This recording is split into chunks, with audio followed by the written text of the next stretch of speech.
青史浩瀚，留名者寥寥。那些被一笔带过，甚至连名字都没留下的人，也都曾真真实实地活过一辈子。此刻，放下今日的纷扰，让我们一起回到那个遥远的年代，听一个无名之人的故事。我这一生，要从那个下注雨的清晨说起。不是鲁襄公薨逝，新君即位的那一年。那一天，我来到世上，哭声孱弱。母亲说我像只裹在布里的小老鼠。那一天有没有下雨，我自然不晓得，是后来母亲告诉我的。我要说的是另一个清晨。那时候我已经老了，膝盖疼得蹲不下去，住在中都驿东头那2间矮屋子里。有一个春天的早晨，我醒得特别早，听见屋外的雨打在桑叶上，沙沙作响，仿佛敲在心口。我就那么躺着，躺了很久。忽然想起很久以前的事，原来人老了，睁开眼第一个念头不是今天要交什么差，收什么租，而是那些早就过去，再也回不记的日子。我叫齐生，这个名字是母亲取的，齐是祈福的祈，生是一生的生。她说给孩子取这个名字，就是盼他一生平安，别像他爹那样。他爹30岁出头，还在替大夫办差时磕磕绊绊，动辄得咎，不如就盼这个小的安安稳稳过日子。母亲说这话的时候，是我7岁那年冬天。那一年，我父亲刚丢了差事。我爹原本是中都驿的佐吏，管的是往来文书与仓储财务。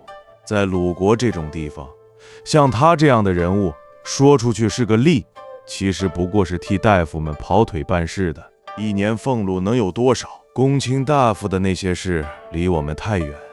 我只晓得，我爹忙忙碌碌一年，家里的口粮刚好够吃，偶尔年底能买几丈粗布给我娘做件新衣裳，这就算过了好年景。可那一年，鲁襄公薨逝，新君即位，我爹回来了。那一天下住雪，细细碎碎的雪粒子打在脸上疼。他一进门，我娘问他今日怎么回来这样早，他不说话，把官服上的绶带解下来，叠得整整齐齐，放在桌上。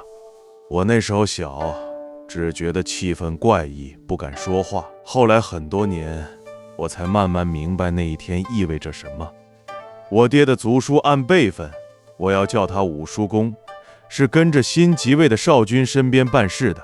那一年，昭公才19岁，刚从太子做了鲁侯，而实际上朝政都捏在季孙氏手里。季武子把持国政，叔孙氏、孟孙氏各有各的地盘，新君不过是个坐朝听政的虚名。武叔公跟在少君身边，言语之间难免偏向年轻的国君，不知怎的就得罪了季孙氏的人。没过多久，一桩小事，说他经手的粟米数目对不上，便被革了职。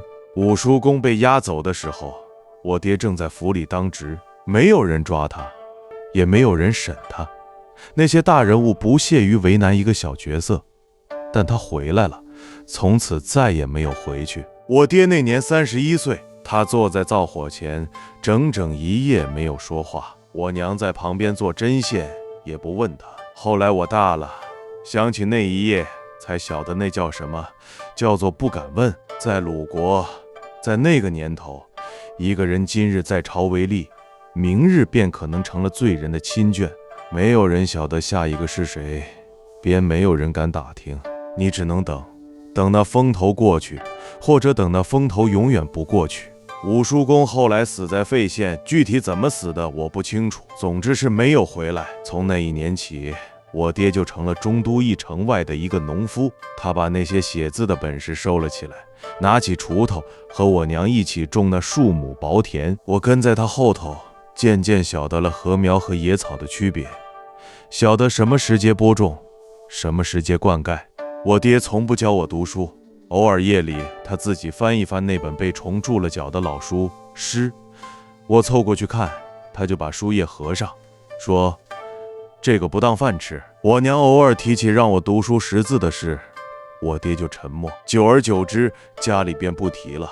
所以我这一生书读的不多，大人物们的诗与书我是不配懂的。但我爹终究当了一辈子的吏，他手上的老茧和职业的习惯是改不掉的。每到冬夜，他坐在灶火前，会一边叹气，一边用烧黑的枯枝在泥地上划了。他从不承认那是教我读书，但他会逼着我认素字、认部字、认十百千万的计数。有时候他睡了，我就偷偷把武叔公遗留塞在竹篾最深处的几枚废简拿出来，对着灶火余烬去摸上面的刀笔墨痕。我爹其实知道，有几次他夜起看见我手上的黑墨，只是眼眶红了红，没打我，转身就走。他不想我碰学问，却默许我学会了怎么跟简牍打交道。他说，人平安就好，但多认得几个账目，在公衙要粮时，起码不至于被活活改骗。那年鲁昭公5年，我13岁。那一年鲁国大旱，我记得那一年的春天，麦苗该返青的时候，田里的土干得能裂开口子，沟渠见底了，井水也浅了。我爹每天早上天不亮就去井边排队，等着打一桶泥汤一样的水回来浇地。庄稼没能收上来，到了秋天，官府开仓放粟，是3环让开的仓。季孙氏、叔孙氏、孟孙氏各自拿出一些积粟，在城邑里设了粥棚。中都邑的粥棚就搭在驿舍前的空地上。我去排过队，那队伍从早晨排到中午，每个人端着一个粗陶簋，等住那一勺稀粥。那粥薄的能照见人影，我端回家，加点野菜煮一煮，是我娘那一年的主食。我看见有人倒在路边，站不起来。我看见有人的陶簋掉了，蹲下去捡，被后面的人踩了手。我看见一个老妪头发全白了，裹着一块破布，他排在队伍里。轮到他的时候，粥没有了。他站在那里，不走也不哭，就那么站着，站了很久，然后转身走了。佝偻的背影消失在雪里。后来我常常想起那个背影，我不知道他后来怎么样了。鲁国那一年，据说死了一些人，都是穷苦人。春秋里不会记这些，写的是昭公去参加了某个诸侯的盟会，写的是季孙氏又治了什么田产。那些字比一碗稀粥还要稀薄。我爹那年种地，颗粒无收。第2年冬天，他病了，咳了整整一个冬天，开春才好些。他病住的那段日子，我第一次独自去交了一次赋，把家里仅剩的半袋粟送到驿衙去，抵那1年的田赋。那是我第一次自己走进官府的大门。驿吏收了粟，在木牍上记了几笔，头也不抬地说：“行了，回去吧。”我站在那里，看着木牍上那个清晰的粟字和我爹教我的一模一样，忽然觉得自己长大了。那一年鲁昭公17年，这一年秋天，我25岁，在中都邑里做了小吏。并不是我爹使了什么力气，他已经没有那个本事了，而是义载看我老实肯干，又能写会算，便让我去补一个空缺。补的是什么缺呢？驿使。具体做什么呢？统计户口，核算田亩，催收赋税，按时向义载呈报。这些琐碎的活计，别人不爱干，我却觉得踏实。每日对着简牍账册，一笔一笔用刀笔记下来，心里安定。我娘走的那年，我23岁。她走的那天，窗外下着霜，我守在她床边，她叫我齐生，你别怕。我说娘，我不怕。她说你这辈子做个老实人就好。然后她就不说话了。那是我头一次晓得，一个人走与不走是两回事。我娘死后的第3年，出了大事，鲁昭公要和3桓动手了。这些事情起初只是传闻。3桓、季孙氏、叔孙氏、孟孙氏把持鲁国朝政已经很多年了。昭公是个有血性的君王，起码我后来听人这么说。他大概是受不了那些窝囊气，想把权力收回来。那一年秋天，他突然起兵，带着自己的人马攻打季孙氏的府邸。据说一开始打了胜仗，把季孙义如围在了自己的封地里，整个中都邑都紧张起来。三桓征发民夫物资，络绎不绝地往曲阜方向送。我是小吏，自然要办差。我奉命带着几辆牛车，往曲阜送一批布帛和粟米，说是军需物资。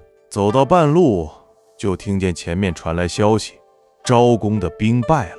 怎么败的？我不知道，我只晓得我们这些办差的站在路边，不知道该往前走还是往后退。后来上面来了人，说不用送了，回去。于是我又赶着牛车回了中都邑，一路颠簸，心惊胆战。昭公逃了，他一路向北，去了齐国。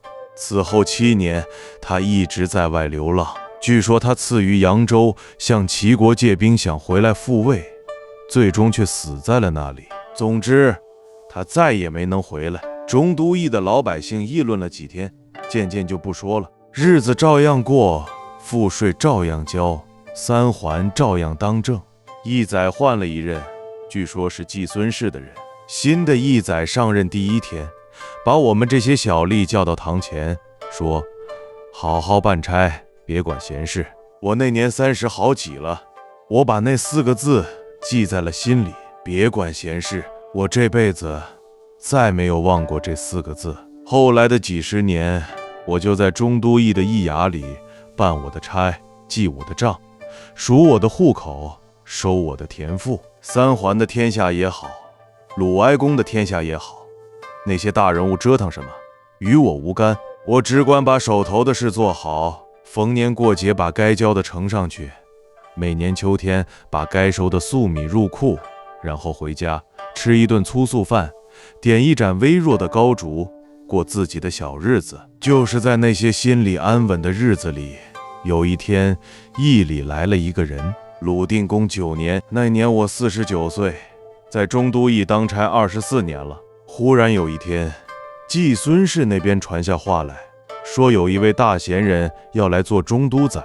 我起初不以为意，来来去去的人多了，换个义宰算什么大事？可是后来我渐渐发现，这一次来的人不一样。他是鲁国人，姓孔，名丘，字仲尼。他来中都邑上任那天，我远远看见他从东门进来，穿着一件普通的布衣，车马简陋，跟随的弟子也不多。他没有前呼后拥，没有排场气派，就那么平平静静地走进驿衙，像一个寻常的访客。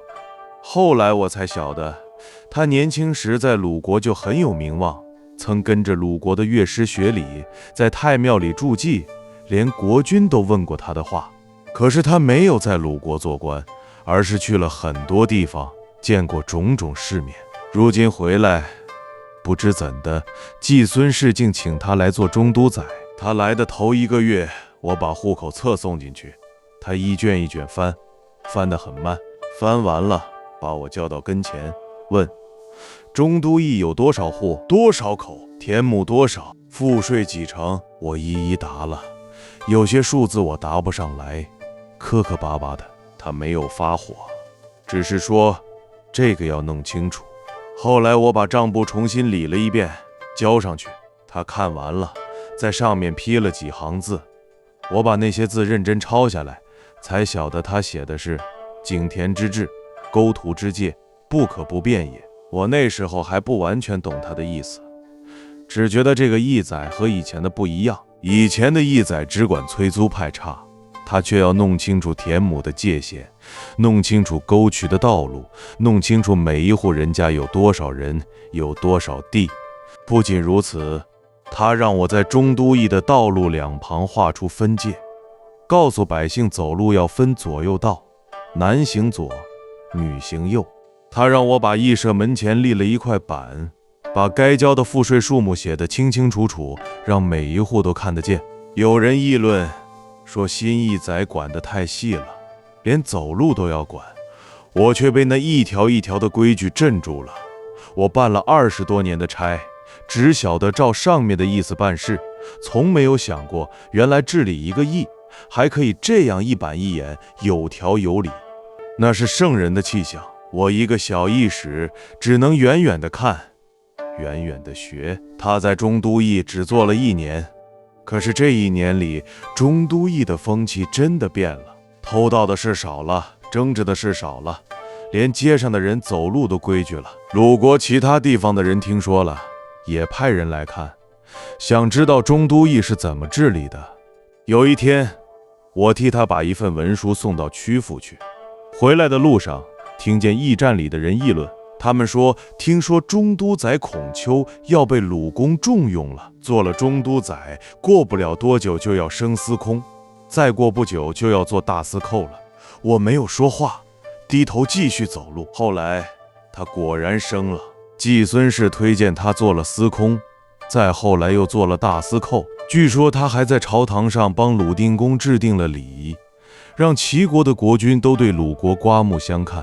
我在中都邑听到这些事，心里是高兴的，那是我亲眼见过的人，他做了大事，就像我自己认识的人有了出息一样。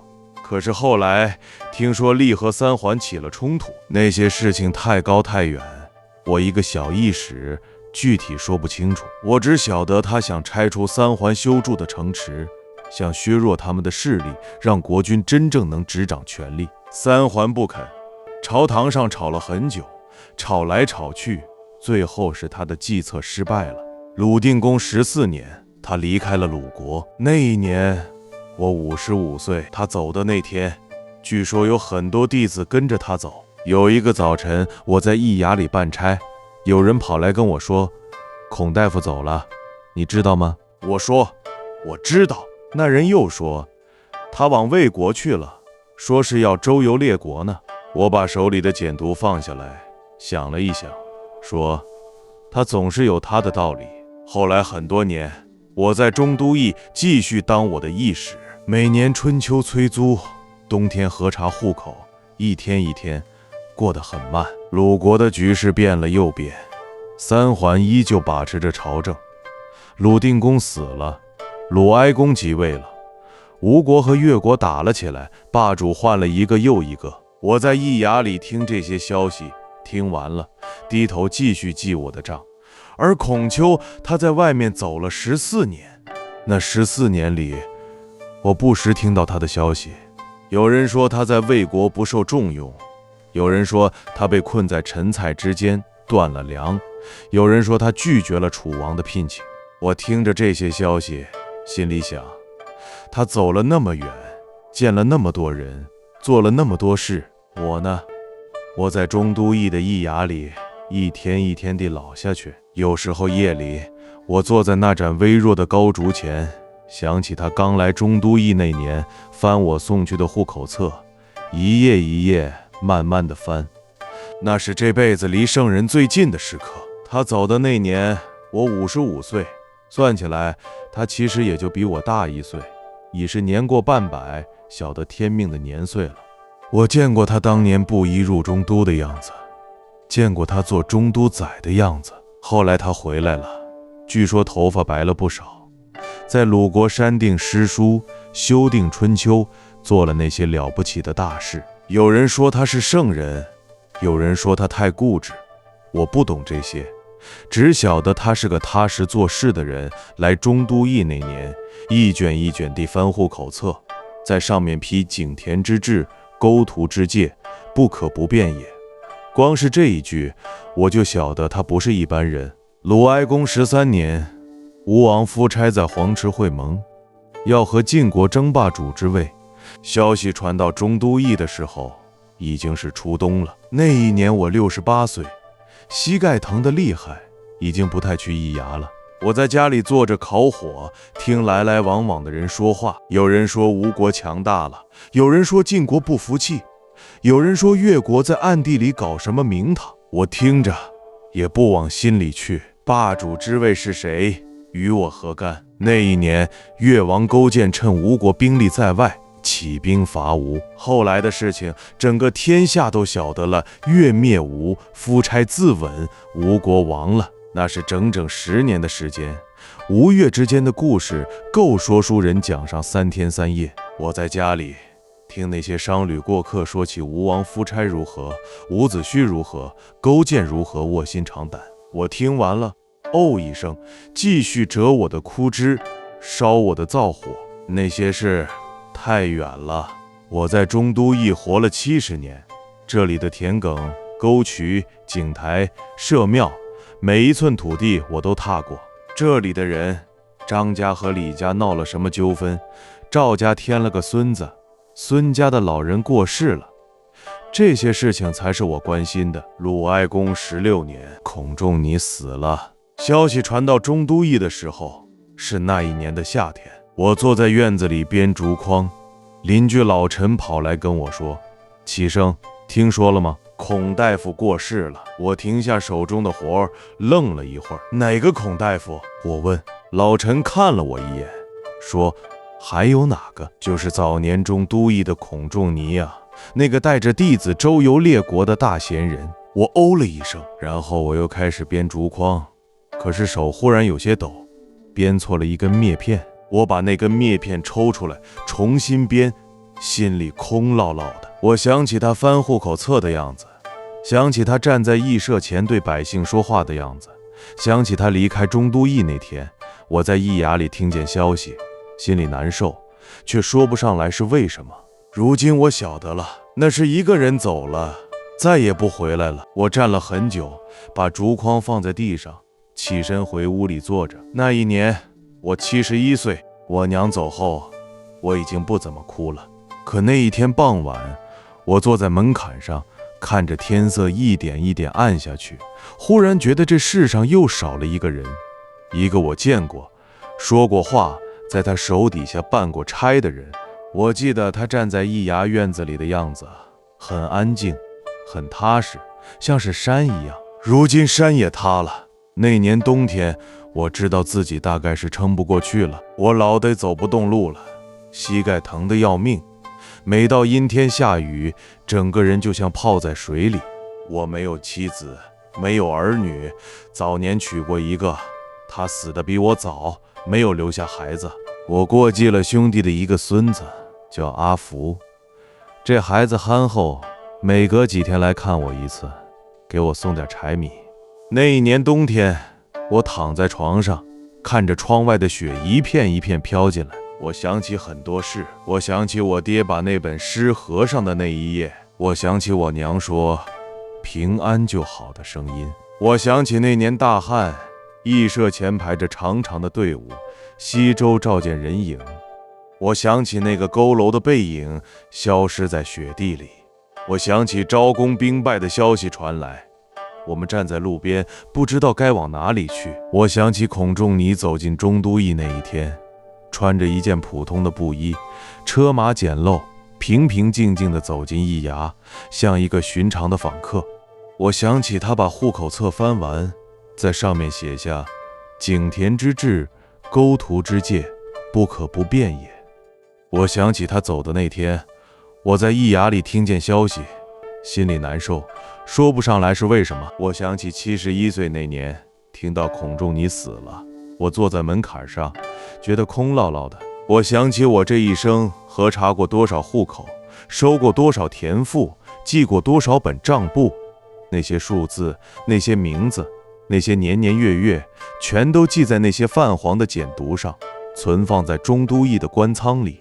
我不知道他们还在不在，也不知道将来有没有人会翻开来看一眼，也许会，也许不会。我这一生没有做过大官，没有发过大财，没有走过千里路，没有见过多少世面。我只知道中都邑的田埂，中都邑的沟渠，中都邑的日升月落。我见过旱灾，见过兵乱，见过人来人往，见过一波又一波的霸主兴起又衰落。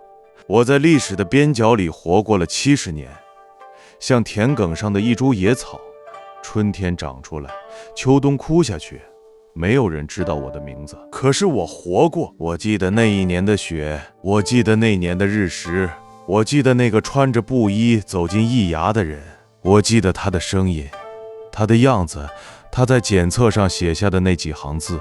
这些事情没有人写在春秋里，可是我都记得，这大概就是我这一生唯一拥有的东西了。那年冬天，我躺在那张老旧的木板床上，窗外又下起了雪。